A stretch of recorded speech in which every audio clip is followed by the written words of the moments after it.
Hey guys, what is up? Welcome back to another episode of VGC Prep. I'm your host, Ryan, and today we're going to be doing some PDL stuff.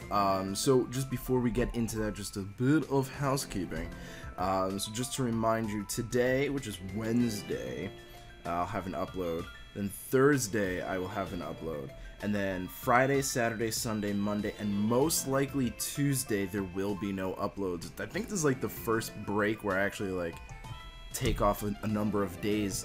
But I'm going to be hanging out with some people, and I just don't want to be bothered with having to upload in the morning and then rushing right out. So for now, that's what we're going to be doing. So getting into the game. So we're battling Juan. You guys know Juan, of course. And this was a delayed match from a while ago, so we finally got that done. I think it was actually last night when I was recording. Last night, from the night that I'm recording. Blah.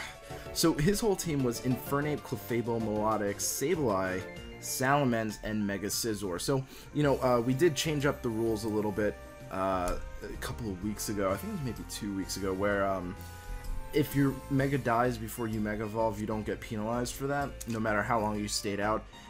Basically, thought process behind that is they killed your Mega. It didn't affect the battle. So what we're going to be doing, so just so you know, that's one of the rules.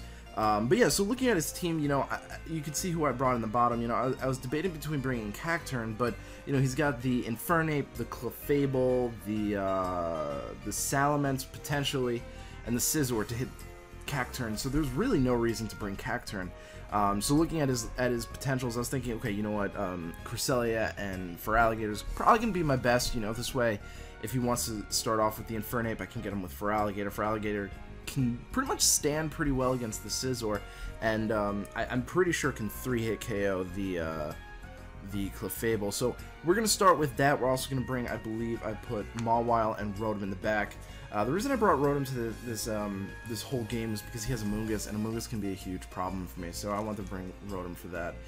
So it looks like he starts off with Infernape and Scizor. Now, I'm predicting him to fake me out in Bug Bite. He knows my Cresselia pretty well. He knows that a Mega Scizor can't one-hit KO my Cresselia with Bug Bite, so he's gonna fake it out and go for the Bug Bite. So I bring him my my Mawile to eat up the Bug Bite, eat up the fake out, get them at -1. This way I'm in a pretty solid position, and I'm just gonna waterfall the Infernape, thinking that's probably my best play. You know, I'm not too concerned about the Scizor, especially with my Mawile. It does have Fire Fang, but he turns out to actually fake out the Feraligator. I don't know if he predicted me to switch out, but it really got me that turn because I did nothing and I just took extraneous damage. So now he's going to switch out the Infernape, and you know, I was considering a few things. Should I just waterfall into the Infernape, knowing that he possibly has the Melodic in the back and nothing really else to take it other than Salamence, which doesn't bother me because I do have the Mawile? Or should I just waterfall into the Scizor and play rough into the Melodic? And that's actually what I'm going to be doing. So Waterfall doesn't do too much, but I'm figuring, you know, Play Rough is still neutral on an Infernape, and it'll still, like, basically take it out if it's not running Sash. So it's not a terrible play. I won't be in a bad position. I did have that Infernape at -1, so expecting a Flare Blitz, I should be able to take it. So what happens here is I just pretty much do the same thing.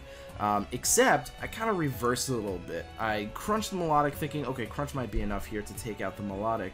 And I'm just going to Fire Fang the Scizor, because, you know, maybe he's going to predict the Play Rough. I just wanted to change it up just to make sure, because, you know, I can guarantee the KO on the Scizor with the Fire Fang. And if anything else goes down, I'm in a good position as long as the Scizor goes down, because I can bring in my Cresselia and still keep Trick Room up very easily, and especially since the Infernape can beat my Mawile pretty hard. So what I'm going to do here is I'm going to switch out my Mawile, expecting a Flare Blitz or a Fake Out and just a double targeting. But again, he gets me there, and he actually fakes out my Feraligator, and then double targets it with a Moonblast, and it's just like, wow, that's not great. So what I'm going to have to do here is I'm going to have to protect, because they both outspeed me, most likely. And there's no way, you know, I'm going to be able to survive a close combat and a Moonblast. He didn't end up double targeting me, but still, I'm really confident that I'm not going to survive that close combat. So obviously Protect is my best play. So I'm going to go for that Trick Room, get that up. Obviously this Infernape's going to be a problem. I did target into it, expecting the Focus Sash. I did double into him with a Psychic and a Waterfall, but he does catch me with the Follow Me. So unfortunately, I'm not going to be able to take out either of these two Pokemon this turn. I do a significant amount to that Clefable, not realizing that I can do that much. And he made a bit of a misplay, and I think this was the only misplay he made the entire game. He encored my Cresselia, forgetting, you know, Trick Room's up, so it's not like I'm going to be going for Trick Room again. So encoring me into Trick Room isn't going to work because I'm definitely going to attack here. So it didn't end up working out in his favor, and he probably could have taken out my Feraligatr that turn. But either way, I'm going to go for a Waterfall. Again, I'm targeting the Infernape. We haven't seen a Protect yet, so I'm kind of thinking he doesn't have it. Now, Follow Me does happen, and either way, you know, I was going to take out the Clefable. Surprisingly, I really didn't think it would do that much damage, but it did. So in comes the Close Combat. I'm like, alright, he's going to go down. I'm just going to bring in, like, you know, I don't know, my Rotom.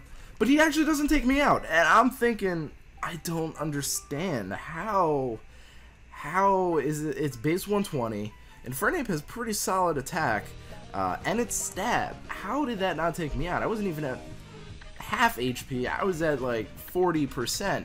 So I have no idea. But I did end up finding out after the games that his Infernape actually was mixed with a huge investment into special attack and not very much into attack, and it ended up being just the right amount that it couldn't have KO'd me from where it was. So that's a little unfortunate, but I guess he was really focusing on the Mawile and Team Builder, which is definitely a best way to go. So going into this battle, I again wanted to start off with Cresselia and Feraligatr. I really do feel like it had the best matchup. Not much he can do against that lead. So what we're going to see is the Clefable and the Scizor. And again, really predicting that Bug Bite. You know I can take it, but I don't want to take it. You know, I want to save Cresselia as best as I can. But you're going to notice here, I did try to switch out. He does actually go for Pursuit, which was really cool. I did not think that would happen. And it does a significant chunk to me. And so, unfortunately, if I stayed in there and got him Trick Room up, it wouldn't have really done much. But, you know, then again, I do bring in my Mawile here. I'm like, alright, you know, this is not too bad of a deal. He does go for Helping Hand, not realizing that it wouldn't out-prioritize, but hey, you know, it's not that big of a deal. It's really, he would have just chunked my Feraligatr a bit, and even if he dropped my special attack here. So what happened was I actually double into the Melodic this turn with Waterfall and Play Rough, thinking, you know, if he stays in with the Scizor, not a big deal. I won't lose either of my two Pokemon. If he follows me, not a big deal. The Clefable will go down. And if he switches out into the Melodic, not a big deal. I'll be able to take it out. So that was my logic here. I didn't think anything bad of that. So just doubling into one slot. You know, sans him going for Protect with his Scizor, there wasn't really much stopping that play. And it worked out. You know, it wasn't, I wouldn't say it was a good prediction. It was just a very safe play. There wasn't very much else that I would have been able to do anyway. You know, I could have Iron-Headed and taken out the Clefable, but I figured, you know, I'd rather take out a bigger threat like Scizor or Melodic or whatever else he wants to switch in before I focus down the Clefable, because Clefable I can get at the end of the game. Not a big deal. It's not going to be chunking my Mawile.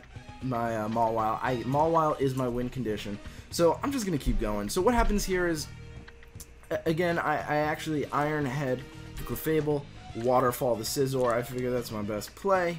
And he actually ends up bringing in the Sableye here, which I know is going to be spreading burn for my entire Pokemon. But to be quite honest, do I care? Not really.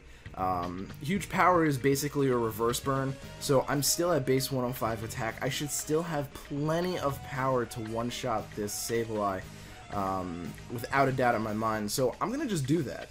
He is going to burn my Feraligatr here, which is a problem because I don't have any way to really boost myself even further. But, you know, I'm just going to get that Waterfall off on the Sableye. I'm just doubling into the Sableye right now because I want to make sure I can get rid of it. Oh, no, I'm sorry. Knowing I'm burnt and knowing that otherwise I don't really have much way to get rid of that Scizor, I'm actually going to Fire Fang the Scizor because, you know, it's a Scizor priority, things like that.